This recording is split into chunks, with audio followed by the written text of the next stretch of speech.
নদীর পাশে আলাপনগর নামে একটি গ্রাম ছিল। গ্রামে ছিল বেশ অনেকগুলো বাড়ি। বাড়িগুলোর মধ্যে রমেশ নামে একজন গরিবের বাড়ি ছিল। রমেশের বউয়ের নাম ছিল সাথী। রমেশের ছিল দুটি সন্তান, একজন ছেলে, অপরজন মেয়ে।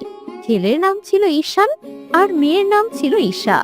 ছেলে মেয়ে ও বউকে নিয়ে রমেশের ছিল টানাটানির সংসার। যে গরম পড়েছে, ঘরে থাকায় দুষ্কর হয়ে যাচ্ছে। নদীর পাড়ে থাকা ছাড়া এখন কোনো উপায় নাই বন্ধু। হ্যাঁ গো বন্ধু, আমি তো খাওয়া ছাড়া কোনো সময় ঘরেই থাকি না। সারাদিনে নদীর ধারে বসে থাকি, খেলা করি। এ বছরের গরম একেবারেই সহ্য হচ্ছে না রে। হ্যাঁ বন্ধু, তুমি ঠিক বলেছো। আমাদের বাড়িটা যদি নদীর একদম ধারে হতো তাহলে আমাদের কিনাই ভালো হতো। অনেকক্ষণ আগে বের হয়েছি, মা আবার ডাকাডাকি করবে। বাড়িতে গেলাম বন্ধু। ঠিক আছে, যাও।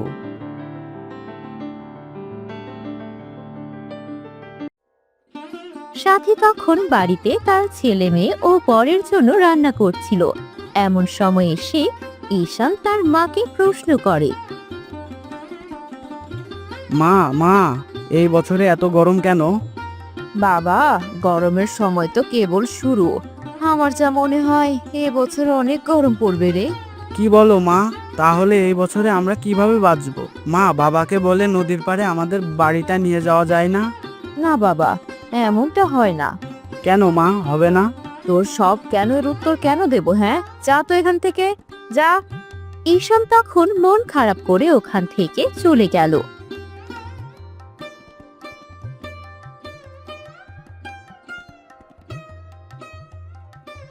কি গো ভাই রমেশ, কেমন আছো? এই তো দাদা, ভালো আছি। তুমি কেমন আছো? যে গরম পড়েছে, ভালো থাকার কোনো উপায় নাই যে।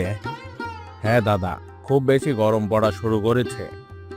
কেবল তো গরমের শুরুর দিকে, তাই এই অবস্থা। আরো তো দিন পড়ে আছে। এ বছর গরমে ফাটিয়ে দিবে রে।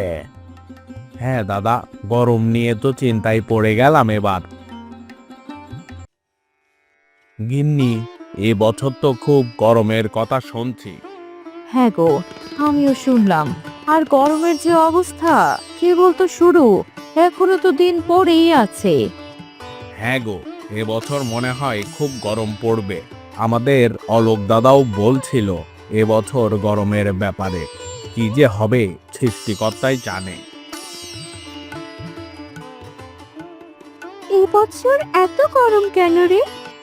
হ্যাঁ রে, খুব গরম। গরমে কিছু করেই মজা পাচ্ছি না।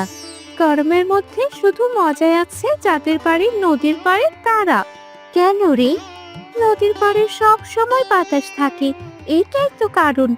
তা তুই ঠিকই বলেছিস। চল আমরা নদীর পাড়ে ঠান্ডা বাতাসের মধ্যে যাই।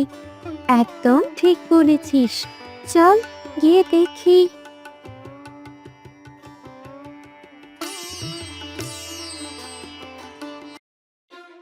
ওদিকে রমেশ ও সাথীকে নদীর ধারে দেখা যায়। ওগো, দেখেছো নদীর ধারে কি বাতাস! হ্যাঁ গো গিন্নি, তাই তো দেখছি। এ বছর যে গরম পড়ছে, নদীর ধারে থাকা ছাড়া কোনো উপায় নাই। তোমার ছেলে বলছিল আমাদের যদি নদীর ধারে একটি বাড়ি থাকতো তাহলে কতই না ভালো হতো। নিশান্ত ঠিকই বলেছে, নদীর ধারে একটা বাড়ি থাকলে কোনো রকম গরমই তো অনুভব করা যেত না। রাতে দিনে সবসময় ভরপুর বাতাস থাকতো। হ্যাঁ গো, একদম ঠিক বলেছ। ওগো দেখো না, নদীর পাড়ে বাড়ির একটা কোনো ব্যবস্থা করা যায় কিনা।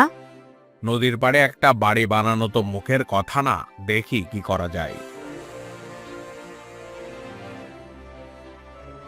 ঈশান খাটের উপর শুয়ে ছটফট করছে। রমেশ চুপচাপ দাওয়ায় বসে আছেন। রাতের অন্ধকারে নদীর দিক থেকে আসা মৃদু বাতাস উপভোগ করার চেষ্টা করছেন। মা, একটুও ঘুম আসছে না, এত গরম। নদীর পাড়ে থাকলে মনে হয় ঘুম আসতো। বাবা, আর একটু ধৈর্য ধরো, হয়তো গরমটা কমে যাবে। রমেশ ঘরের ভেতর থেকে ঈশানের কথা শুনতে পেলেন। তার মনে বারবার সাথীর একটা কথাই ঘুরছিল, নদীর পাড়ে একটা বাড়ির ব্যবস্থা করা যায় কিনা। সত্যিই তো, ছেলেটার কষ্ট দেখে আমারও বুকটা ফেটে যাচ্ছে। সারাদিন কাজ করে আসি কিন্তু রাতেও শান্তি নেই। এই গরমে কাজ করার শক্তিও পাই না।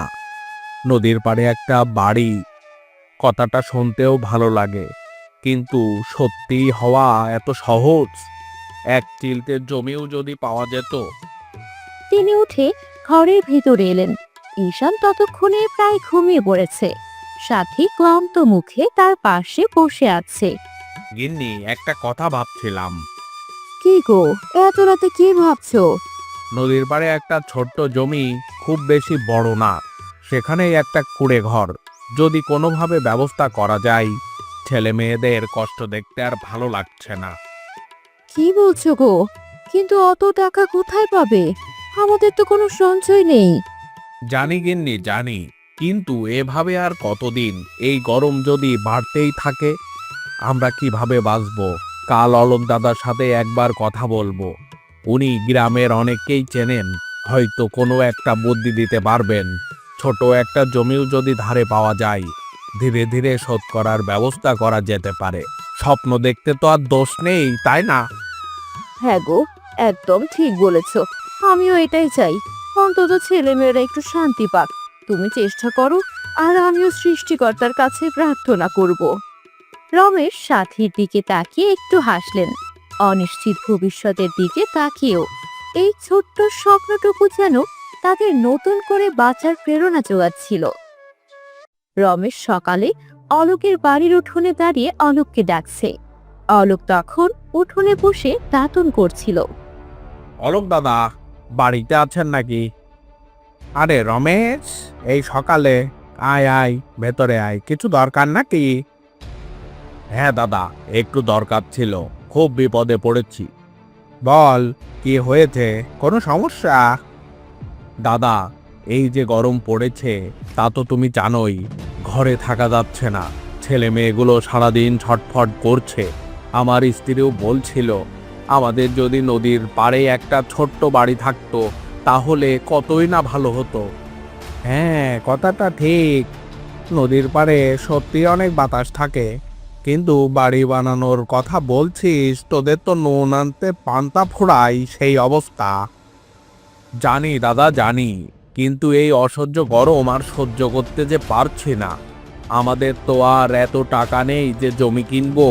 আমি ভাবছিলাম, তুমি তো গ্রামের অনেককেই চেনো, ছোট এক চিলতে জমি, তাও যদি ধারে পাওয়া যায়, খুব ছোট্ট একটা কুঁড়ে ঘর তোলার মতো, ধীরে ধীরে শোধ করব।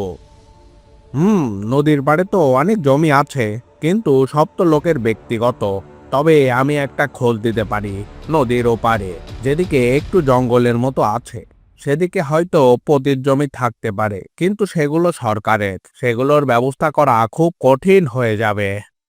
তাহলে কি তোমার উপায় নেই দাদা? শোন রমেশ, হাল ছাড়িস না। আমি এক কাজ করি, আমাদের গ্রামের মাতুব্বার করিম চাচার সাথে কথা বলি। উনি অনেক কিছু জানেন, হয়তো উনি একটা পথ দেখাতে পারেন। ওনার একটা পরিচিত লোক আছে, মফিজ, তার নদীর ধারে বেশ জমি আছে, হয়তো তাকে রাজি করানো যেতেও পারে। তবে তার জমি খুব সস্তায় পাওয়ার কথা না। করিম চাচা যদি উনি একটু সাহায্য করেন, তাহলে এইটুকু সাহায্যই আমাদের জন্য অনেক দাদা। তুমি শুধু একবার করিম চাচার কাছে গিয়ে আমাদের কথা বলো, বাকিটা আমি দেখব। দিন মজুরি করে যে রোজগার হয়, সব জমিয়ে হলেও শোধ করব। ঠিক আছে, আমি আজ বিকেলে করিম চাচার সাথে দেখা করব, দেখি কি করা যায়। তুই মন খারাপ করিস না, হয়তো একটা উপায় হয়েই যাবে। সন্ধ্যার বাতাসে নদীর কুলকুল শব্দ যেন রমেশের মনে একটুখানি আশার ঝিলিক ছড়াচ্ছে। অলোক দাদা করিম চাচার সঙ্গে দেখা করার জন্য কথা দিয়েছেন। এতদিন পরে একটু হলেও যেন পথ দেখা যাচ্ছে। কি গো, কি বললো অলোক দাদা? বলেছে করিম চাচার সঙ্গে কথা বলবে। মফিজ নামের একটা লোক আছে, তার নাকি নদীর পাড়ে কিছু জমিও আছে, যদি রাজি করানো যায়। তাহলে তো সত্যি কিছু হতে পারে গো। সৃষ্টিকর্তা যেন দয়া করেন। তবে জমি তো সস্তায় পাওয়া যাবে না। যা রোজগার করি তাও ঠিক মতো ঘর চালাতে পারি না। তবু ভাবছি, যদি অল্প করে কিস্তি দেয়, তাহলে কষ্ট করে হলেও দিব। তুমি শুধু চেষ্টা করে যাও। আমি এক মুঠো চাল হলেও কম খেয়ে সংসার চালাবো। ছেলে মেয়েদের একটু ঠান্ডা জায়গায় রাখতে পারলে সেটাই অনেক। সেদিন রাতে আকাশের চাঁদ ছিল উজ্জ্বল। ঈশান আর এশা তাদের বাবা মায়ের কথা শুনছিল চুপচাপ।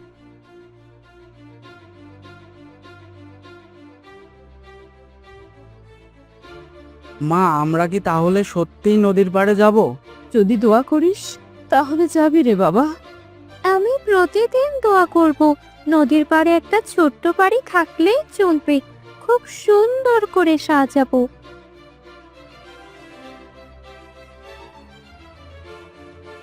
চাচা, একটা দরকারে এসেছি।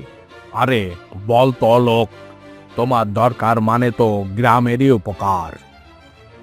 চাচা রমেশ, জানেন তো, গরিব মানুষ দিন আনে দিন খায়, তার ছেলে মেয়েরা এই গরমে খুব কষ্ট পাচ্ছে। নদীর পাড়ে একটা ছোট জমি পেলে কুড়ে ঘর করে থাকতে চাই। মফিজের জমির কথা বলছো বুঝি? হ্যাঁ, আপনি যদি তার সঙ্গে কথা বলেন। মফিজের সঙ্গে আমার ভালো সম্পর্ক আছে, তবে সে ব্যবসায়ী মানুষ, জমি শুধু মুনাফার জন্য রাখে। আমি চেষ্টা করে দেখতে পারি ওর মানবতা জোগাতে। আপনি বললে সে নিশ্চয়ই কিছু ভাববে। আচ্ছা, আমি সকালে ওকে ডেকে বসি, তুই রমেশকে সকালে নিয়ে আয়।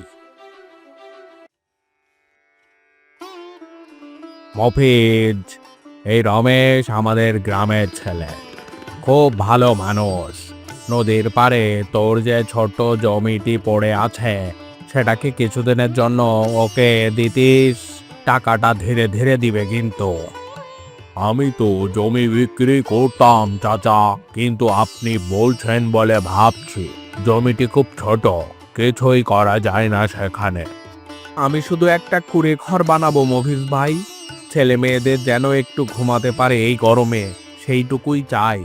যাই হোক, জমিটি আমি দিতেই পারি, তবে একটা শর্তে, বছরে 2 বার সামান্য করে কিস্তি দিতে হবে। তুমি কাজ করতে পারো আমি জানি। আপনাকে কি বলবো ভাই, এই দিন আমি সারা জীবন মনে রাখবো। তোর মতো গরিবের মুখে হাসি ফুটবে, তার চেয়ে বড় সওয়াব আর কি হতে পারে রে। 2 সপ্তাহের কষ্টসাধ্য পরিশ্রমের ফল আজ দৃশ্যমান। নদীর পাড়ে 1 খণ্ড জমির উপর দাঁড়িয়ে আছে রমেশের নতুন কুড়ে ঘর। বাবা দেখো, ঘুম আসছে এখন, বাতাসে চোখ বন্ধ হয়ে যাচ্ছে। আমার মনে হয় এই জায়গাটা আমাদের স্বর্গ। সৃষ্টিকর্তা তোমার প্রতি কৃতজ্ঞ। এতদিন পরে বুঝলাম, ছোট্ট একটা স্বপ্নও যদি মনের গভীরে থাকে, তবে তা বাস্তব হওয়া সম্ভব। সেই নদীর কূলে রমেশের নতুন জীবন শুরু হলো। হয়তো তাদের কুড়ে ঘরে বিদ্যুৎ নেই, টেলিভিশন নেই, কিন্তু আছে শান্তি, হাসি আর একসাথে বেঁচে থাকার দৃঢ় প্রত্যয়। আর এই ছোট গল্প বলে চাই, অভাব থাকতেই পারে, কিন্তু স্বপ্ন দেখতে দোষ নেই।